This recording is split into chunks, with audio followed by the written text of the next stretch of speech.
Hi friends, কেমন আছো তোমরা? আমার আবার অবস্থা খারাপ, প্রচণ্ড শরীর খারাপ, জ্বর সর্দি কাশি।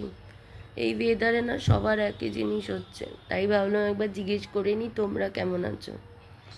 আমার ফেসের হালাত একদম বিগড়ে গেছে, গলার আওয়াজ চেঞ্জ হয়ে গেছে, হঠাৎ করে ঠান্ডাটা লেগে গেল। তোমরা সবাই সাবধানে থেকো, সুস্থ থেকো, ওয়েদার খুব খারাপ। সবার এই জ্বর সর্দি কাশিটা হচ্ছে আর প্রচণ্ড ভোগাচ্ছে, মানে আই ক্যান ফিল। ওই জন্যই তোমাদেরকে বলছি সুস্থ থাকো, সাবধানে থাকো, আর মোটা মোটা সোয়েটার পরো আমার মতন। এখন পরে নিই কারণ আমি কম্বলের তলায় আছি। Tata, take care.